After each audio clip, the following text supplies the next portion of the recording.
El presidente Kuczynski tomó juramento a los 9 nuevos ministros que conforman el remozado gabinete que encabeza Mercedes Arauz. Mientras esto ocurría, la Comisión de Disciplina del APRA expulsó de sus filas a Javier Barreda, que juró como ministro de Trabajo, e igual suerte corrió Jorge Abel Salinas, nuevo titular de Salud. El jefe de Estado señaló que los nuevos miembros del Ejecutivo representan la diversidad del Perú. Y mientras Héctor Becerril afirma que las declaraciones que dio sobre Alberto Fujimori las hizo en caliente, la dirigencia de Fuerza Popular verá hoy el proceso disciplinario al que serán sometidos los congresistas que se abstuvieron de votar a favor de la vacancia presidencial el pasado 21 de diciembre. Por su parte, el parlamentario César Segura dijo que esperan la presencia de los 10 fujimoristas en la reunión de hoy de los martes, y ya uno de ellos, Bienvenido Ramírez, ha asegurado que acudirá. El presidente del Poder Judicial, Duberlí Rodríguez, afirmó que el Estado tendrá que respetar la decisión de la Corte Interamericana de Derechos Humanos con respecto al indulto a Alberto Fujimori, el mismo que será visto el próximo 2 de febrero. El ex abogado de Fujimori, César Nagasaki, por su parte, dijo que el indulto humanitario no tendría efecto si la enfermedad es falsa.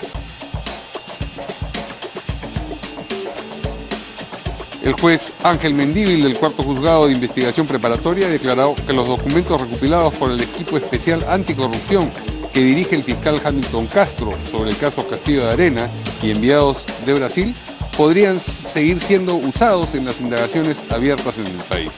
Se considera que el caso Castillo de Arena originó las investigaciones en los actos de corrupción relacionados con la construcción de la planta de tratamiento de Huachipa y los que involucran a Alejandro Toledo y Joseph Mainman.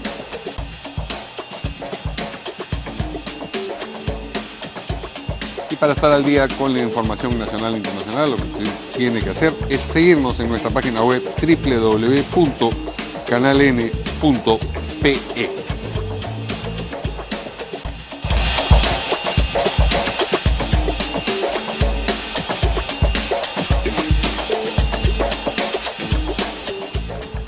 Amigos, ¿cómo están? Buenas noches, bienvenidos a En Portada. Esta noche no nos acompaña Verónica Linares, mañana estará acá de regreso, pero sí nos acompañan, como siempre, dos distinguidos invitados, dos congresistas. De un lado, Javier Velázquez Quesquén, miembro de la bancada del Partido Aprista. ¿Qué tal, Javier? Buenas noches. Y de otra parte, Richard Arce, congresista de Nuevo Perú. ¿Cómo está, congresista? ¿Qué tal? Buenas noches, señor Ibelini. Muchas gracias por la invitación. Gracias por venir, como siempre, caballeros. Muy bien. Escapándonos del pleno del Congreso por unos minutos. Ajá. Estamos en plena actividad. Entonces el agradecimiento es doble. Pues bien, hoy finalmente juró el gabinete denominado Gabinete de la Reconciliación. Hay 9 nuevos, parece un juego de palabras, 9 nuevos ministros, siempre bajo la presidencia de Mercedes Arauz. La juramentación tuvo algunos momentos, digamos, curiosos o anecdóticos, más que curiosos, que vamos a ver en un momento, pero hay que señalar también, porque eso será parte de lo que comentemos aquí, que ha generado cierta tensión, bueno, más que tensión, Mauricio Müller lo ha llamado guerra, entre el gobierno y el partido aprista. ¿Esto por qué? Porque 2 de los ministros, y singularmente uno, el nuevo ministro de Trabajo, Javier Barreda, ha sido no solamente, o bueno, seguramente él se considerará todavía miembro del partido aprista, sino que ha sido viceministro del gobierno, del segundo gobierno de Alan García. Él pidió autorización o la suspensión de su militancia para poder asumir este cargo, pero eso no ha sido concedido y ha sido considerado una felonía. Una felonía es una traición en un documento del partido aprista. De todo eso vamos a conversar, pero primero vamos a la juramentación y vamos a compartir con ustedes un momento anecdótico, curioso, un error que se produce durante la juramentación de Cayetana Heredia como ministra ahora de Relaciones Exteriores. Juráis por Dios estos santos evangelios cumplir. Ciudadana Cayetana Aljovín Gazani, juráis por Dios y estos santos evangelios cumplir leal y fielmente la misión que os confío como ministra en el despacho de Energía y Minas. Relaciones Exteriores.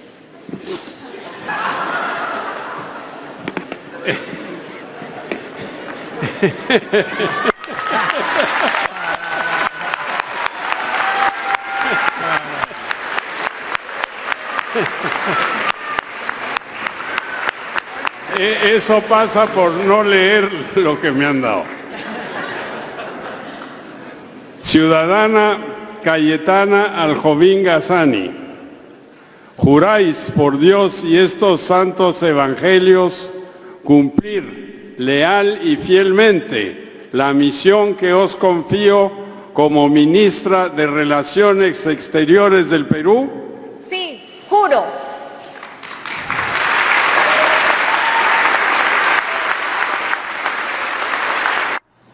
Dice que no lee lo que le dan, ¿no? Hay, digamos, indicios de que eso en efecto es así. O no escucha Ya había las ocurrido, recomendaciones, tal vez. sí, me parece que con el ministro Nieto también tuvo creo que lo quiso juramentar como ministro Interior o como defensa Basombrío, no recuerdo, al principio del gobierno. Pero en fin, ojalá eso fuera todo, las cosas se quedaran en esa... Pero un dato peculiar, en si esa me anécdota, permite, sí, por en la favor. juramentación hay como una especie de protocolo y se hace también por la patria, no solamente por Dios, por los santos evangelios, por la patria. Y no lo menciona, solo el tema de por Dios y por los santos evangelios, ¿no? Pero bueno, No, parte y de hay la incluso formalidad... quienes piden omitir lo de Dios y los santos Depende. evangelios porque no Es participan de esa optativo, creencia, es optativo. ¿no es cierto? Así es. No, sino para recordar la anécdota que está sucediendo, porque es bastante peculiar en una juramentación, en una situación de encrispamiento político en la que estamos viviendo. Evidentemente, aparte de la ironía, deja un poco de preocupación. Y seguramente lo vamos a discutir ahora en el... Vamos a entrar en el al análisis. tema de lo que ha ocurrido con el APRA, pero primero una impresión general del gabinete. Ayer yo estaba también entrevistando a Javier y le preguntaba si el nombre de Gabinete de la Reconciliación le quedaba grande a un gabinete que, como decimos en el titular, es más bien remozado, marchado. Definitivamente no representa la reconciliación, al contrario, estamos en una situación extrema, yo diría, porque las posiciones políticas se han llegado a esta situación con el indulto de Alberto Fujimori. Y cada vez se van dilucidando una serie de pruebas que muestran que el indulto de Alberto Fujimori ha sido negociado, ha sido un toma y daca a cambio de la vacancia. Y lamentablemente eso genera un descrédito, pone en crisis la gobernabilidad. Lo que nunca voy a entender es cómo el presidente sale de un problema tan complejo como la vacancia y asume otra responsabilidad. Se mete en un problema mayor, no responsabilidad, un problema mayor como es el indulto de Alberto Fujimori, saltándose una serie de procedimientos. Cualquier reo tiene la posibilidad de presentar una solicitud de indulto. El presidente tiene la prerrogativa constitucional de otorgar un indulto. Sí. Pero en este caso, haciendo un análisis objetivo, se han saltado una serie de procedimientos que no solamente atentan contra las víctimas, sino este Estado de Derecho que tanto hemos estado defendiendo durante la vacancia y que nos ha costado políticamente, definitivamente. Eso es posible, pero ese comentario usted lo podría haber hecho respecto de cualquier, o sea, hubiese sido quien conforma este gabinete. Yo lo que le pregunto es, vistos los ministros que ha colocado en este gabinete el gobierno, ¿hay algo de reconciliación en ello? No, Tampoco. desde mi percepción. Hay muchas personas nuevas que por primera vez escucho sus nombres, deben ser profesionales muy competentes. En el Congreso, en los corridos del Congreso hacíamos hasta la broma, tal vez él ha convocado por el comercio, o tal vez está este sistema de LinkedIn que solicitas la posibilidad de asumir una responsabilidad, cuando los ministerios nos deberían ayudar en este espacio de encrispamiento político, este término de reconciliación, ayudar a distender esas diferencias. Y definitivamente este gabinete de ninguna manera representa una reconciliación. Bueno, reconciliación y guerra son términos antitéticos y desde el Partido Aprista Mauricio Mulder ha dicho que Mercedes Arauz le ha declarado la guerra al Partido Aprista. Con presidencia de los dos ministros que crean este problema, que son Abel Salinas y el señor Barrea, los otros ministros, ¿qué impresión le dan? Yo creo que es adjetivo, gabinete de lujo, gabinete de la reconciliación. Yo creo que ya está bien, como te lo expresé el día de ayer en una entrevista. Hay una crisis política que ya está resuelta el día de hoy con un nuevo gabinete y lo que tenemos que hacer es hacer el esfuerzo para que este nuevo equipo de gobierno pueda echar a andar los motores del crecimiento de la economía, que la mejor forma de reconciliarse es con el país. El norte está abandonado, ojalá que mañana los ministros vayan al norte, a la reconstrucción. Al margen del cliché, el término reconciliación suena romántico, bonito, lo que puede hacer. Estos nueve ministros tienen ya el compromiso con los 10 que se han quedado a que tengan que tener muy claro algo que no ha podido definir este gobierno del señor Kuczynski en estos 16, 17 meses al frente del gobierno. No tienen los objetivos claros. Entonces, en un país que hemos estado 15 días en el tema de la vacancia, en el tema del indulto, y seguimos con el tema del indulto, seguimos con el tema de la vacancia, ¿eso le resuelve el tema del empleo a la gente? ¿Eso resuelve el tema de la falta de recursos en el norte? No. Entonces, lo importante y lo sustantivo de la juramentación de este gabinete ministerial es que este nuevo equipo, ojalá que no se crean que son de lujo y que porque son de lujo tienen que quedarse en Lima y no ir al interior del país a resolver los problemas más urgentes del país. Yo creo que ahora a los políticos en su conjunto nos queda la responsabilidad de ayudar en todas aquellas medidas que vayan en beneficio del crecimiento, de la generación del empleo, ayudar al gobierno. Pero ¿cómo se puede ayudar desde una posición de guerra, que es la que ha declarado que existe Mauricio Müller, o piensa en política, como Jorge del Castillo que se ha excedido Mauricio Müller? No, yo no voy a entrar a dirimir. Mauricio, yo le tengo el mayor de los aprecios, el partido ha tomado una decisión y eso se respeta, está bien, perfecto. Lo que él habla, ser en sentido figurado, lo que fuere, se respeta, pero yo lo que creo es que la obligación, o sea, más encima de esta incidencia, ya Javier y el otro compañero ya no son militantes del partido. Bueno, pero eso no es una incidencia, los han expulsado del partido. Están separados del partido, ellos pidieron, están separados ya. Creo que ese es un tema importante dentro del APRA, pero hay temas también importantes en el país, por favor, en el país. Pero eso parece que fuera, no miren lo que nos está pasando, miren lo que le está pasando al país. Si vemos lo que está ocurriendo dentro del fujimorismo, vemos lo que está ocurriendo dentro de la bancada oficialista, podemos ver también lo que ocurre dentro del Partido Aprista. Importante eso, resuelve los problemas del país, o sea, resuelve los problemas del empleo, resuelve el tema del abandono en que está el norte del país. Tiene que haber prioridades, o sea, yo respeto la decisión del partido, hay que respetar la decisión del partido. Ahora, ¿la comparte? No, yo la respeto.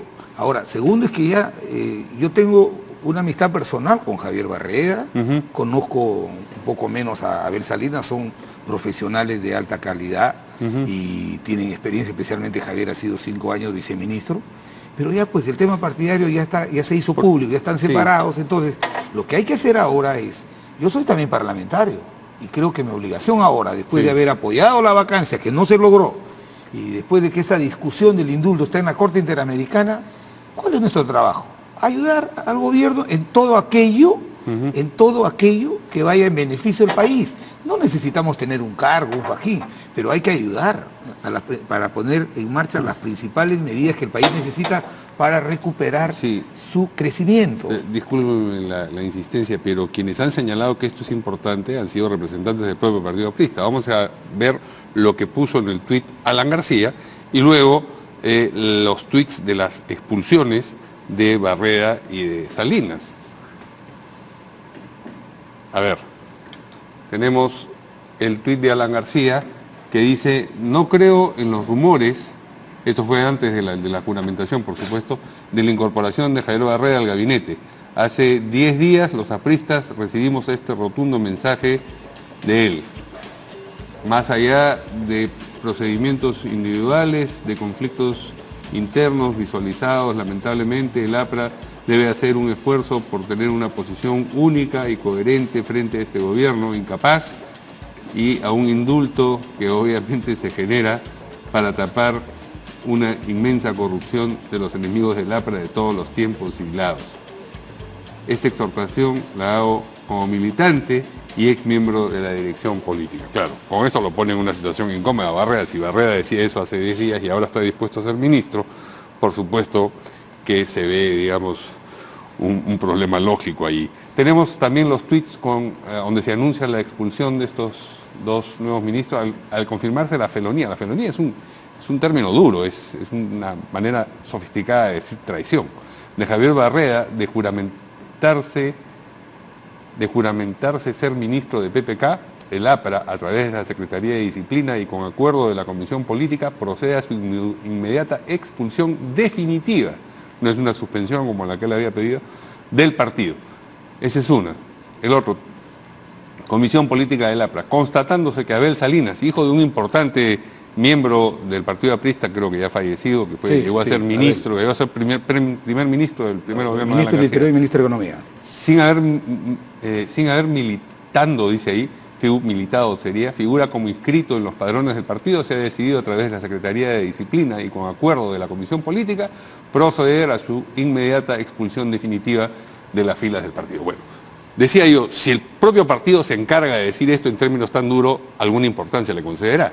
Oiga, yo soy militante del partido. Sí. Ahora, si a mí, el partido supuesto, decía, no usted. El supuesto, te digo. Sí. Si a mí me hubieran hecho esa propuesta, evidentemente, yo al tomar una decisión sé que estoy quebrantando la disciplina del partido. Entonces, pero ayer que conversábamos, me mencionaba que, claro, los de la bancada no podían integrar el gabinete, pero que había no sé cuántos mil militantes del APRA y que sí. Me pareció que dejaba abierta la puerta de que esos militantes pudieran ser miembros del gabinete, ¿o no? El partido tomó una decisión, nos las informó.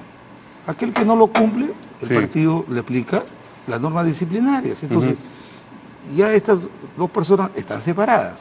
Pero está bien, perfecto. Yo no le resto importancia a eso, lo respeto. Pero yo creo que no nos podemos quedar ahí. Yo creo que tenemos... ¿Qué debe hacer el APRA ahora?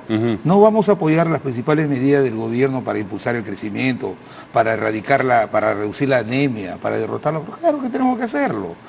Pero una forma de hacerle era permitir ahora, que los militantes que no fuesen miembros del Congreso estuviesen en el gabinete, ¿o no? No, mira...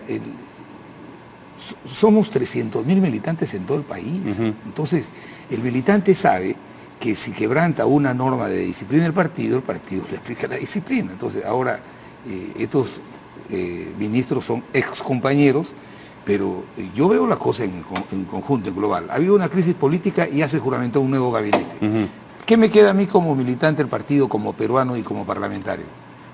Ayudar en las principales medidas que vayan en beneficio del país, en beneficio... Acabamos de aprobar varias disposiciones, por ejemplo, ahorita acabamos de aprobar un proyecto de ley que presentó la bancada, cuya autoría le he presentado para que sanear a los posesionarios de terreno del Estado que tienen 15 años, que no pueden tener un título de propiedad. Se acaba de aprobar esos temas. Entonces, yo creo que siendo importante, y te digo como militante del partido, yo respeto la disciplina del partido, me he mortificado cuando hemos votado quebrado en el tema de la vacancia, entonces, pero los que tenemos una trayectoria en el APRA sabemos que el partido toma una decisión y tenemos que acatarla. El que no la acata se somete a sus decisiones. Ya se tomó una decisión, ahí no debemos quedar, no, hay que avanzar, hay que mirar adelante. El país espera, no solamente del gobierno, sino del partido, espera también medidas que vayan en beneficio de ellos. La declaración de guerra es un asunto individual de Mauricio Mulder. No, yo no. Mauricio es presidente de la elección política. Ajá. Yo soy militante del partido, o sea, yo soy soldado. Entonces, la decisión del partido, yo la acato. Él es como general, digamos, y usted es soldado. Así, claro, él es el... Vamos a escuchar lo que dijo el general anunciando una guerra. ¿Podemos escuchar lo que dijo Mauricio Mulder sobre la guerra? Yo sí le debo decir al país que yo hablé con la señora Mercedes Arauz y le comuniqué a la señora Mercedes Arauz que ningún militante del APRA iba a integrar su gabinete. Si ella, a pesar de lo que yo le he dicho y habiendo escuchado de oposición del APRA, en el sentido de que ningún aprista va a integrar el gabinete, ella convoca a un aprista, lo está haciendo desafiando al APRA. Es decir, su reconciliación en eso no juega para nada con el APRA.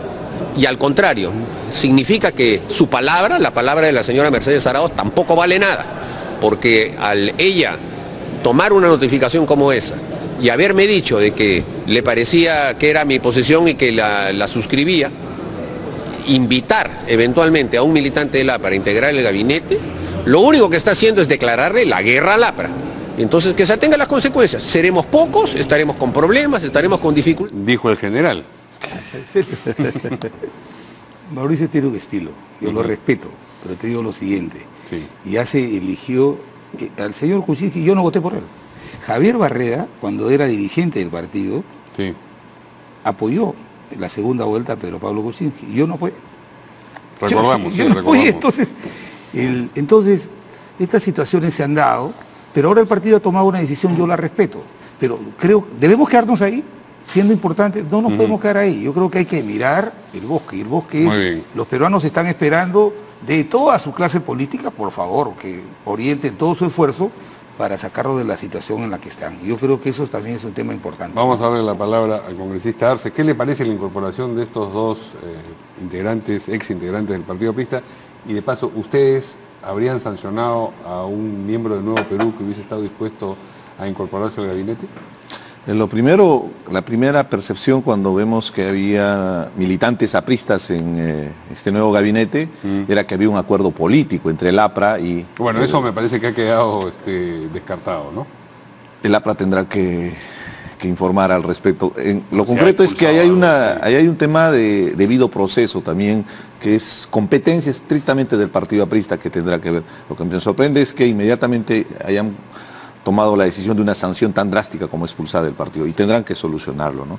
Pero desde nuestro punto de vista debe seguir un debido proceso cuando hay una falta de algún militante y después con la posibilidad del descargo correspondiente. Usted tuvo sancionar. una mala experiencia dentro del Frente Amplio, Es dentro una- de la bancada del Frente Amplio en realidad, ¿no? Y es importante el derecho a la disidencia, porque podemos tener discrepancias, podemos tener posiciones discordantes, y esas posiciones discordantes no pueden llegar al extremo de la expulsión si es que no se le da la posibilidad del argumento. Creo que esa es la principal lección que nos deja esa experiencia. Pero es un tema ¿usted se estrictamente imagina a alguien de Nuevo Perú incorporándose a este imposible, gabinete? porque no sería coherente a nuestra ¿Lo expulsaría? posición. No, seguiríamos un debido proceso, Seguiría un ¿no? debido Un procedimiento, proceso, debe haber un encaminado a tribunal eso, sí. dentro del partido para que sancione. Tenemos un tribunal de ética que sanciona cuando hay faltas de esta naturaleza, pero evidentemente dándole la posibilidad de que pueda hacer sus descargos correspondientes a la persona. Ahora, para nosotros no es coherente porque la situación del país que vive, como lo expresaba hace unos minutos, es bastante compleja. Y abiertamente usted sabe y tiene conocimiento que el sur del país está movilizado por un tema agrícola, el tema de la papa. Mi región, Apurímac, Andahuaylas, están paralizando el día de hoy, el día de mañana 10, en Ayacucho el 9, 10 y 11. ¿Por qué? Porque el precio de la papa está por Claro, y el debajo norte de tiene los la 3 soles la reconstrucción que ha arroba, mencionado 3 soles, varias 4 veces acá soles el la arroba, congresista. significa 25 centavos el kilo. No cubre ni siquiera los costos mínimos de producción. ¿Y a consecuencia de qué? A consecuencia de la importación de papa que viene precocida de Holanda y que ha saturado el mercado, y evidentemente ahí tiene que haber una respuesta. Hablaban el tema de la reconstrucción, no se ha hecho nada con la reconstrucción. Entonces, en ese Ya llegó escenario... la lluvia al norte, pero no ha llegado la reconstrucción. Y en ese escenario se necesita el concurso de todas las fuerzas políticas, pero no podemos tener la miopía política de no decir que existen problemas serios. Por ejemplo, este gobierno no me garantiza la lucha contra la corrupción, con todo lo que está sucediendo. Entonces, en ese marco, nosotros estamos apoyando, por ejemplo, la marcha del día jueves 11, que se va a salir a las calles nuevamente, reclamando por el indulto. Porque Pero si ustedes no se hubieran salido el día 21, no se hubieran salido, si hubieran asumido su responsabilidad, no se hubieran salido, otra fuera la situación, pues. Entonces, otra fuera, tiene que ser, La vacancia tiene fue que un ser un acta escenario- de constricción, pues. La vacancia fue qué un fácil escenario- qué fácil es echarle la culpa, ustedes agarraron 10, con sus 10 votos, el destino fuera otra cosa. No hubiera indulto, no hubiera varias cosas, pero entonces ahora qué fácil es decir, vamos a hacer una marcha. Y la marcha, ¿qué problema resuelve de los jóvenes que están sin trabajo, de la economía que está paralizada? Si al final de cuentas el indulto lo van a resolver en la Corte Interamericana el 2 de febrero. usted sabe bien que el escenario de la vacancia no se siguió el debido proceso, se pretendía vacar al presidente. Nosotros lo que pretendimos ahí es defender la institucionalidad y la democracia.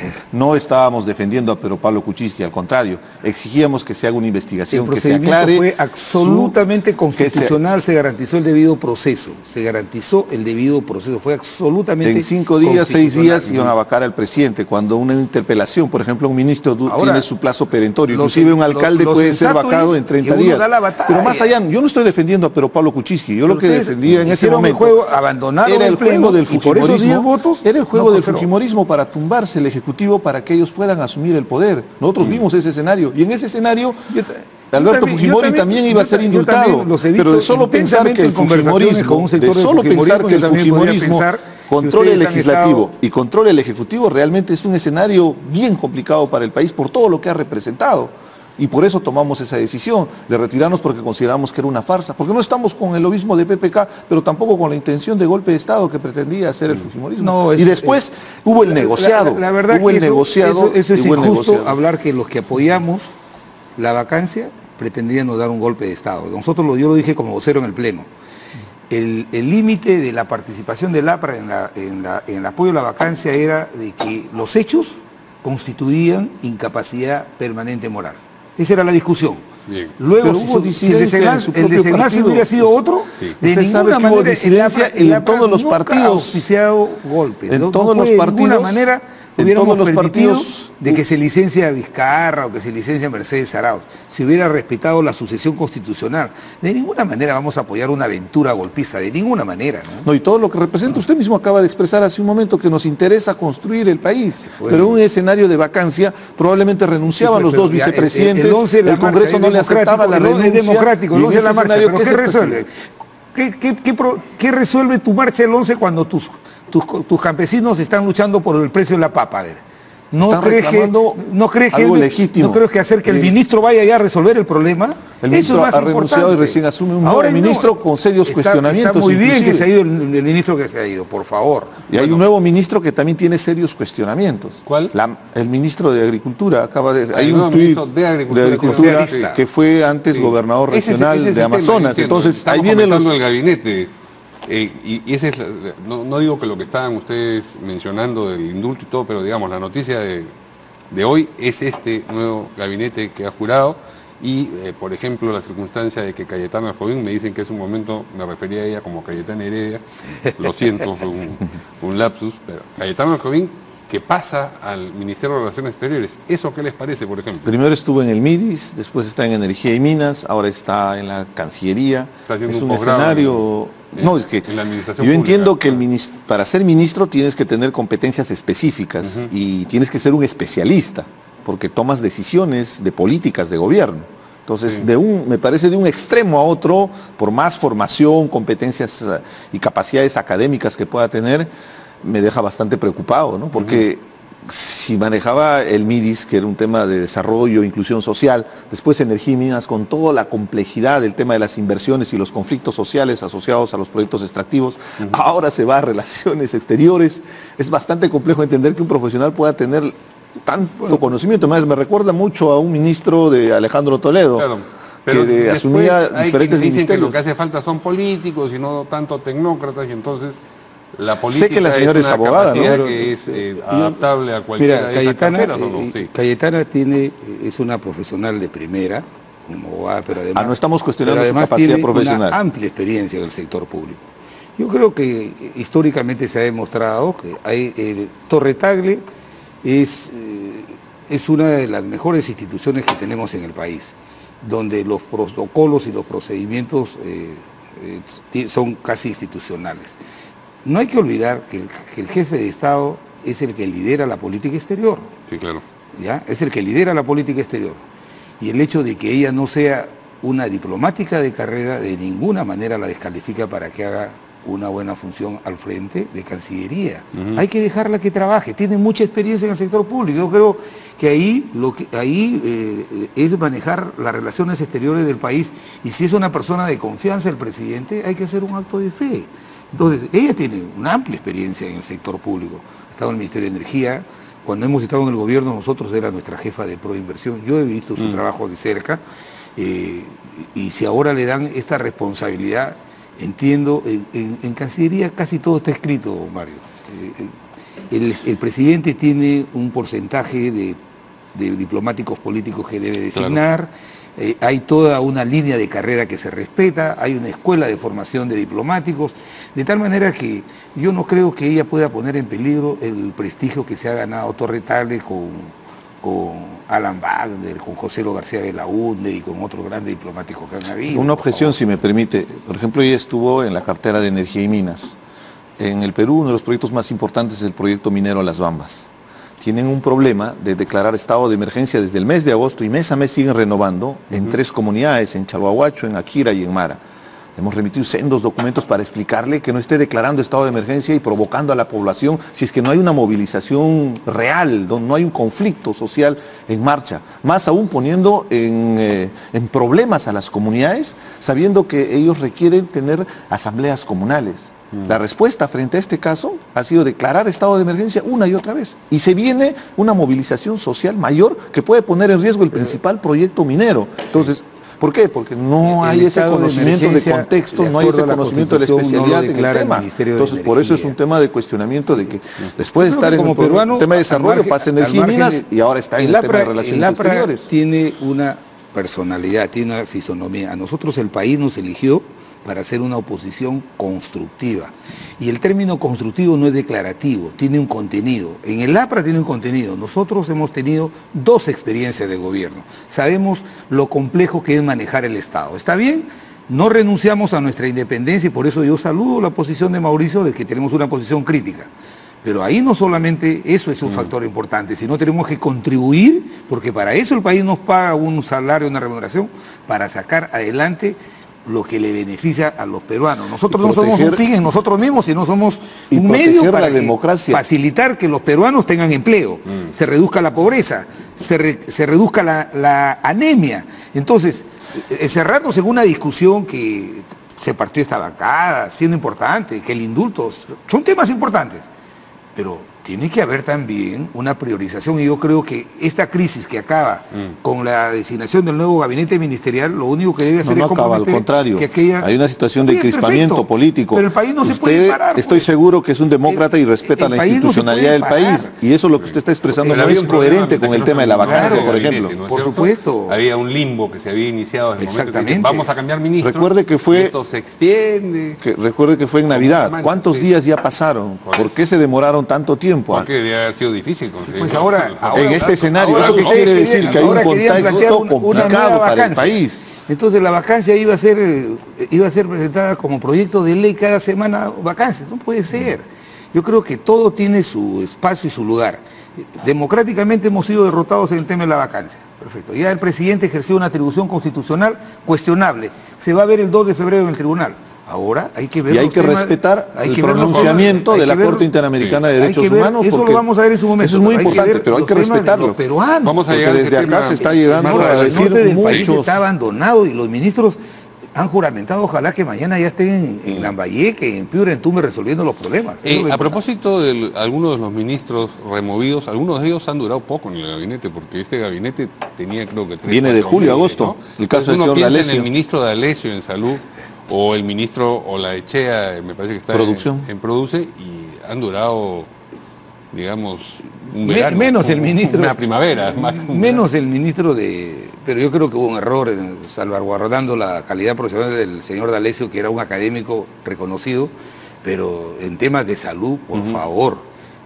Esa es una política pública muy compleja, la organización. Pero es un poco deslucido que el ministro y 4 meses después de la salud siempre ha dicho que la ventana por donde el ciudadano mira al Estado es a través de la salud. Sí. Entonces no se puede improvisar en ese sector una política pública que está reclamando que el Estado recupere para sí el nivel de rectoría que debe tener una política pública tan compleja. Pero hay que criticarlo porque también desde nuestra percepción parecería que el indulto estuvo orientado, por eso estaba el señor Enrique Mendoza en justicia, por eso estaba el señor D'Alessio en salud, y después con los procedimientos, las informalidades que hicieron para presentar documentos, porque recordemos bien que fue el 18 de diciembre... Usted dice que fue instrumental al indulto express. Deja esa suspicacia, deja esa preocupación, evidentemente, porque el día 18 presentan el documento solicitando el responsable de la DIROES al Ministerio de Justicia solicitando el indulto y el 21 lo niegan a los 4 vientos. El ministro Enrique Mendoza negando que existía algo del indulto, de la misma manera la señora Mercedes Arauz. Son esas mentiras que a nosotros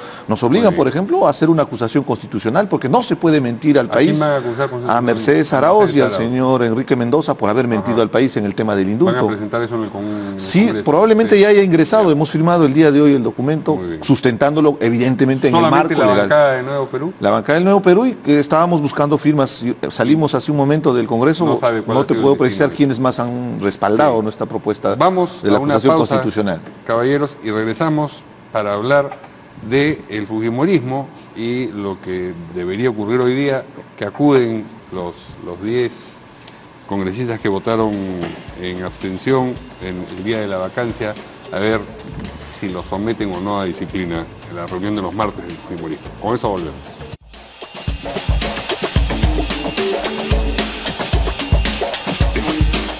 Bien, en el Fujimorismo, Fuerza Popular, las aguas continúan movidas. Héctor Becerril, que estuvo un poco silencioso en los últimos días, finalmente ha hecho referencia a su declaración en el sentido de que Alberto Fujimori, al haber llamado a algunos congresistas para que votaran en abstención, alentaba, me parece que es el verbo que utilizó expresamente, la corrupción. Ahora dice que esas declaraciones que le pueden pesar y costar, las hizo en caliente. Caliente debe estar más bien el ingeniero Fujimori con lo que le estaban diciendo, y ha dicho, sin embargo, que no va a pedir, que no se trata de pedir disculpas, sino de conversar, etcétera, etcétera. Eso por un lado, y vamos a escuchar, empecemos por eso, empecemos por escuchar a el congresista Becerril refiriéndose a lo que había dicho el día de la votación, o al día siguiente, me parece. Usted dijo, de la consulta de los periodistas, de mis colegas acá, que Alberto Fujimori con esta decisión, pensando a título personal en su libertad, contribuía a la corrupción. Esa es una frase que usted usó. Sí, eso es lo que digo. Fue una declaración que hice en caliente después de esos votos de los 10 congresistas en contra, digamos, de nuestra línea principista de Fuerza Popular, lucha frontal contra la corrupción.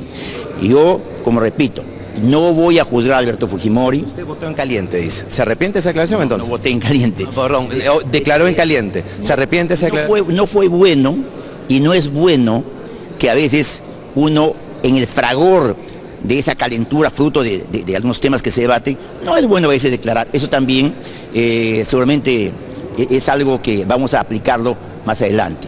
Pero yo sí creo, y me ratifico. En fin, ese es un asunto que será curioso ver qué cosa ocurre, será también, digamos, ilustrativo ver qué pasa con, por ejemplo, el congresista, ¿cómo se llama? Salaverry. Bueno, Salaverry, ¿qué cosa fue lo que dijo exactamente? No, en su momento estaba cuestionando la posición que tuvo Kenji Fujimori, después hubo imágenes Yo me refería al congresista que dijo que tenía que tomarse un té de tilo, Reate, fue, ¿no? Todos estos, digamos, están en una situación incómoda porque ahora tienen Miki Torres también, ¿no? Cuando en realidad, confrontó a Kenji, Miki Torres. Miki Torres cuando compró, pero no ha dicho públicamente, digamos, algo contra el ingeniero Fujimori que ahora tenga que, digamos, rebobinar en circunstancias incómodas, ¿no? Pero eso finalmente, bueno, será la suerte individual de cada uno de esos congresistas. El otro asunto es el que ocurre hoy día, que como todos los martes se reúne esta bancada de 71 integrantes y van a ver el incordio que se produjo a propósito de 10 congresistas liderados por Kenji Fujimori que votan en abstención contra la instrucción partidaria. Vamos a ver qué ha dicho el congresista Bienvenido Ramírez, que es uno de los 10 rebeldes. Increíble.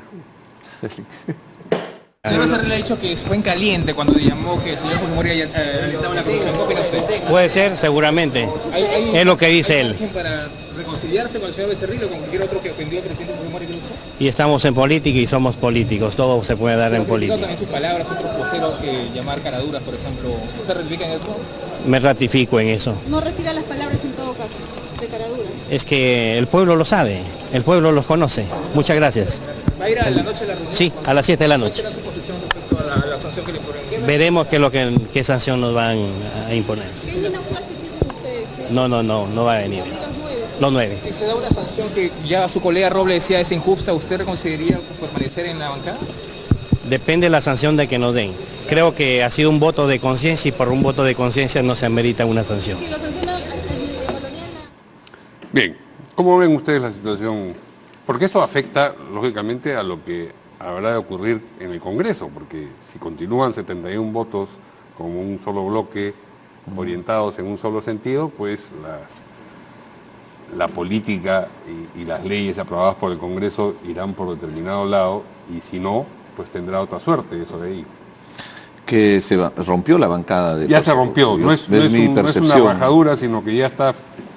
Es evidente que 10 congresistas han sido exonerados del espacio que tenía Keiko Fujimori, inclusive con un tuit ella agradecía a 61 congresistas. Claro. Y yo vuelvo a reiterar la necesidad de respetar la disidencia. La famosa ley Mordaza, que no permite, por ejemplo, en estos casos de que puedan formar otra bancada, atenta directamente derechos constitucionales. Y en esto, inclusive le podría poner el ejemplo de los 3 congresistas de Peruanos por el Cambio, el congresista Gino Costa, de Belaunde, el congresista Ceballos. Pero ellos han renunciado y ahora... a la bancada, porque no eran militantes. No, claro, han renunciado a la bancada, pero no pueden hacer ejercicio de sus derechos como cualquier otro congresista, porque según la ley Mordaza 2 van a tener que formar un solo grupo. Pero ellos no están retirándose porque están buscando otra oportunidad política, porque están buscando otro partido. Es su discrepancia, muy respetable por su coherencia sobre todo, como por el tema del indulto y la decisión que tomó el presidente. Y por eso no pueden ser sancionados y no pueden cooptar una libertad que tienen para ejercer plenamente la representación, porque ser congresista, si bien es cierto, es una responsabilidad personal, pero a las espaldas tenemos la representación de una población que nos ha elegido. Representamos una circunscripción territorial. En consecuencia tenemos que tener ejercicios plenos en las comisiones. Pero ese es un problema de la ley llamada ley Mordaza. Es que esto viene a colación del tema del fujimorismo, porque probablemente si lo sancionan, por ejemplo, si lo separan, ellos también estarían ahí en el aire. Va a ser una situación bien compleja. ¿Por qué? Por el sentido de su voto. Y yo sí comparto esa visión. No puede ser sancionado alguien por el sentido del voto. Lo que sí se debería hacer es, previo a la votación dentro de la reunión de la bancada, expresar abiertamente que uno va a tener un voto discordante, con sus argumentos correspondientes. Y en democracia hay que saber respetar esa posición. Ellos no llegaron a votar porque, digamos, su... no, por supuesto, pero yo estoy haciendo una abstracción para valorar el tema de la disidencia, la discrepancia, la libertad de opinión, que es muy importante en estos casos. ¿Cómo ves esa situación? Por eso que dice...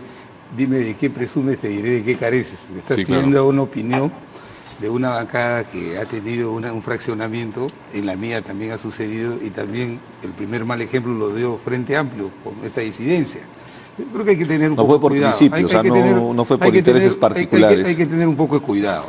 Lo que pasa es que hoy día la política tiene una dinámica que tiene que ser entendida, o sea, tiene que haber un proceso de regeneración de los criterios que a veces llamamos como argumento el de conciencia. Por ejemplo, en el APRA, si hay algo que ha tenido un valor distintivo en el APRA, especialmente en su bancada parlamentaria, es su disciplina. La disciplina, es falso que dicen que aplicar la disciplina es una actuación antidemocrática. Yo creo que es compatible la democracia con la disciplina. Y nosotros siempre los temas los tratamos internamente. Históricamente se votaba y la posición mayoritaria se respetaba en el pleno. Inclusive, Aida de la Torre, yo no he tenido el honor de conocerlo porque era demasiado joven, pero cuando convocaban en el partido, en el aula magna, la bancada, la célula parlamentaria, y había un grupo que estaba en contra de la posición mayoritaria, se hacía un amplio debate y luego se aprobaba. Y si se aprobaba, Aida de la Torre le encargaba que ese compañero que estaba en contra de la posición sustentara la posición de mayoría. Entonces, eso nos han enseñado, por eso somos un partido que existimos más de 80 años. Por eso es que, más que en la forma, yo estoy en el tema de fondo, porque algunos dicen, no, yo he votado de acuerdo a mi conciencia, y yo he votado por defender la estabilidad democrática. Contrario sensu, o sea, los que hemos votado y hemos auspiciado la vacancia, que no tenemos conciencia, queremos dar un golpe de Estado. No es así. Yo creo que lo que hay que hacer es crear mecanismos que permitan que la democracia verdaderamente sea orientadora al interior de las bancadas. Por eso que a mí no me alegra y no me gusta meterme en los asuntos internos de otra bancada. Yo espero que los fujimoristas hoy día resuelvan sus problemas, porque si hay algo que hay que reconocer es que la señora Keiko Fujimori en estos últimos 15 años con mucho esfuerzo ha logrado construir un partido que es la primera fuerza electoral del país. Es una fuerza electoral.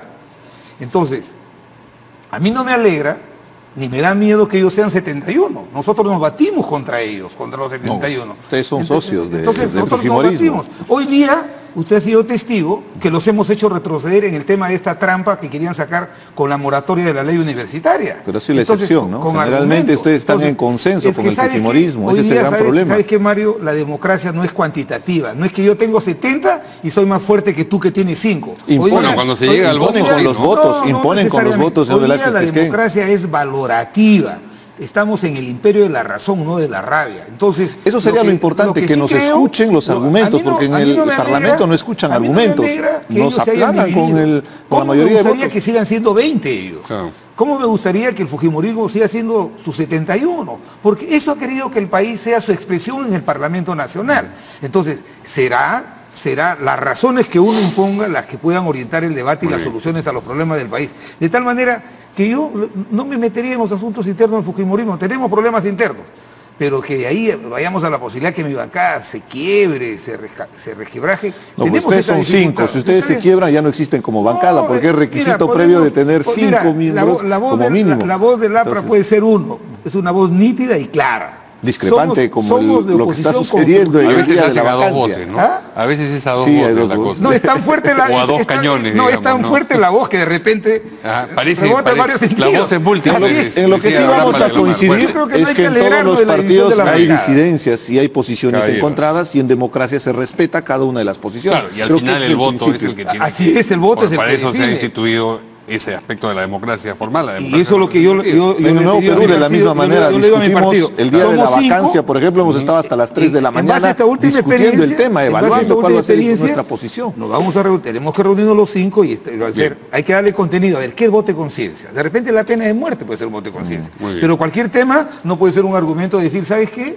Porque yo voto de conciencia y soy democrático y tú no tienes conciencia y no eres democrático. No me parece. Entonces eso tenemos que ordenarla. No, pues la conciencia es individual, pues, ¿no? Entonces, voto de la forma en que yo entiendo que contribuyó a la gobernabilidad. Sí, porque si tú no le das contenido al famoso voto de conciencia, mañana tú vas a apoyar, todo puede ser voto de conciencia. Entonces te comienzas a salir al baño y después dices, ¿sabes qué? No voté porque era de conciencia. Sí, no, hay que darle contenido, hay que fijar, tiene que estar... Caballeros, para eso es importante el debate, hay que tomar la palabra en el Pleno del Congreso. Y también las pausas son importantes y tenemos que ir a una y regresar con lo que ha dicho Duberly Rodríguez sobre la revisión del indulto a Alberto Fujimori en la Corte Interamericana de Derechos Humanos. Volvemos.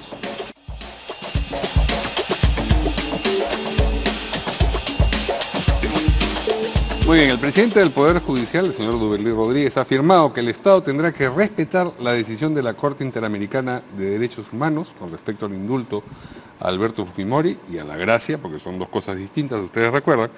Esto va a ser visto el próximo 2 de febrero. Mientras tanto, César Nakazaki, que como ustedes recuerdan fue abogado del ingeniero Fujimori, ha dicho que el indulto humanitario no tendría efecto si la enfermedad resulta probadamente falsa. Bueno, eso ya lo conocíamos. Bueno, hay opiniones de distintos especialistas sobre si el Perú tendría que acatar una sentencia o una decisión, una observación de la Corte Interamericana de Derechos a propósito del indulto a Alberto Fujimori. Yo presumo que usted está de acuerdo con esa afirmación de que hay que acatar lo que disponga la Corte. Somos parte del sistema interamericano de derechos humanos. Es un tratado internacional, así como tenemos tratados internacionales con otros países, nosotros nos hemos adscrito a la Corte Interamericana de Derechos Humanos. En consecuencia, la facultad de decir... En consecuencia hay que respetar lo que tutele, en este caso, la Corte Interamericana. El día 2 se va a tratar, Alberto Fujimori, por su lado, está contratando un abogado, pero, por ejemplo, el abogado no va a ir a litigar defendiendo a Alberto Fujimori, porque el que litigue es el Estado peruano. El Estado peruano tendría que acreditar al abogado de Alberto Fujimori para que tenga la posibilidad. Entonces tendrán que evaluar definitivamente que hay una serie de vicios en este tema del indulto humanitario. En realidad lo que ha entregado el señor Pedro Pablo Kuczynski es un indulto común, con el título y el membrete de indulto humanitario, porque se requería tener una enfermedad degenerativa, una enfermedad extrema, y que las condiciones carcelarias generan un peligro para la vida de las personas. Yo considero personalmente, yo soy muy respetuoso de los derechos humanos, nadie debería morir en cárcel. Si están en una condición extrema, deberían darle los últimos días para darle la posibilidad de compartir tal vez con su familia por un tema humano, por más delito que haya cometido. Pero lo concreto es que en el caso del indulto a Alberto Fujimori se ha saltado una serie de procedimientos, que es el principal argumento para la movilización, porque no puede ser posible, por más que sea presidente y tenga la prerrogativa de otorgar un indulto, no es un poder absoluto, omnipotente, que el presidente puede saltarse los procedimientos. Él puede haber tomado la decisión, pero que respete el debido proceso, ese famoso término que tanto hemos defendido. Si se respetó o no todo lo que se requería para otorgar un indulto y una gracia presidencial como las que se han conseguido, y segundo, si la Corte Interamericana opina que ha habido un problema con ese indulto, tenemos o tiene el Perú que acatar eso como si fuese una decisión. No, de ninguna manera, de ninguna manera. La Convención Interamericana, por propio mandato de la Constitución, forma parte del derecho interno. O sea, el rango de la Convención es de nivel constitucional, o sea, no es más ni menos. Primero, eso que quede muy en claro, está en el artículo 55 y 56 de la Constitución del Estado. Es una instancia superior, Segundo, quiero decir lo siguiente, la Corte Interamericana, yo me quedo con el argumento de alguien que condenó en forma impecable como el doctor César San Martín, que ha expresado claramente de que el primer desafío que va a tener la Corte Interamericana es ver si en un proceso de supervisión, de ejecución de un caso, puede pronunciarse sobre un indulto. Eso no se puede hacer, pues. Lo que están haciendo ahora es, el 2 de febrero, lo que va a hacer la Corte Interamericana es, a pedido de los familiares de las víctimas de Barrios Altos, ¿no?, va a hacer un ejercicio de supervisión de la ejecución de esa sentencia. La gran pregunta, y yo por eso concuerdo con supervisión lo que con miras a qué. Supervisión de la ejecución. Entonces, me refiero a lo siguiente. La pregunta que hay que hacernos, en ese proceso de supervisión, la Corte Interamericana puede meter y tratar el tema del indulto, especialmente un humanitario. Aquí en el Perú hay dos precedentes. Primero, en la Corte no hay ningún antecedente que se haya pronunciado sobre indulto humanitario. Y aquí en el Perú hay dos precedentes. Uno del 2007, del caso Jalilí, Aguapara, y el del 2010, el caso de Cruciat. Y en ambas el Tribunal Constitucional ha dicho que tratándose de indultos humanitarios, el concepto es médico, es fundamentalmente tiene que ver con la dignidad de la persona. Tendría que demostrarse, y a mí me parece que lo que está diciendo Richard es una especulación que no la puede probar, tendría que probarse, y por eso Nakazaki, y me parece bien, cuando él sostiene, la única posibilidad de que ese indulto humanitario podría revisarse es cuando se demuestre que el certificado era falso, que no se ha podido acreditar. Es más, el doctor San Martín dice, permíteme terminar, el doctor San Martín ha dicho, y Nakazaki dice, 12 años que se han expedido certificaciones médicas con relación a la salud del expresidente Fujimori. Entonces, habría que presumir que había una conspiración para festinar documentos médicos para lograr el indulto. Entonces, este es un tema interno y lo que quiero dejar muy en claro para que la audiencia que nos está escuchando es lo siguiente. Se ha dado un indulto humanitario y se ha dado una gracia humanitaria, los dos de carácter humanitario. El indulto, como dice el doctor César San Martín, ha extinguido la acción penal. Y el otro, la gracia, lo que ha hecho es archivar un procedimiento en curso. Entonces, yo lo que veo es que el indulto humanitario es una facultad exclusiva y excluyente del presidente de la República. Querido Richard, el presidente Toledo ha dado indultos humanitarios por diabetes, ha dado indulto humanitario por deficiencias renales. ¿Y sabes por qué? Porque los amigos de izquierda creen que el indulto humanitario solamente se otorga a aquel que está en artículo internado que está en artículo mortis. No, está establecido en un reglamento. Es muy claro, tiene que tener una enfermedad degenerativa grave, no que necesariamente vaya a morir, sino que las condiciones carcelarias puedan seguir agudizando ese deterioro de la enfermedad, porque no tendría sentido que yo te dé una gracia, que la Constitución me franquee, para que te vayas a morir a tu casa. Entonces, a mí me parece que este es un tema ideológico. ¿La marcha va a resolver el indulto? No.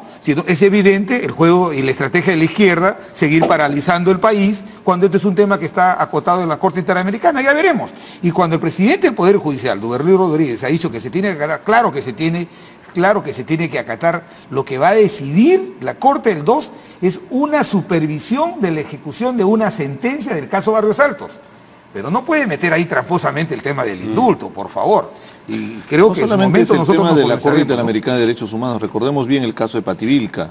Esa es la gracia, esa es la gracia. Y ahí viene, no, pero se va a tener que pronunciar. O sea, no podemos hacer adelanto de opinión. Se va a pronunciar la Sala Penal Nacional. Esperemos cuál va a ser su pronunciamiento. Entonces, ¿para qué vas a hacer tu marcha? La Corte Superior, la Corte Suprema, de Chile ha admitido como parte del paquete. Yo creo que deberían marchar a San José de Costa Rica para que puedan presionar a la Corte. La Corte Interamericana de Derechos Humanos ha actuado con mucha objetividad. Tiene un sesgo ideológico. Ustedes no van a participar de la marcha, por no se puede cuestionar de esa manera no va a a la Corte Interamericana de Derechos Humanos. Por favor, nosotros tenemos que marchar para que el gobierno atienda el norte, atienda Lambayeque, que está abandonada. Entonces que las autoridades se salten los procedimientos. No se han saltado los procedimientos. ¿Cómo no se van a revisar? Cuando tienes un informe médico sesgado, con un médico de cabecera, cuando se saltan los días, fíjese, si ustedes le han hecho el juego, si ustedes hubieran votado por la vacancia de gracias presidenciales, tenía el deber de visitar, inclusive para conversar con el reo. Se revisará. No se ha visitado. Hay una serie de procedimientos que se han saltado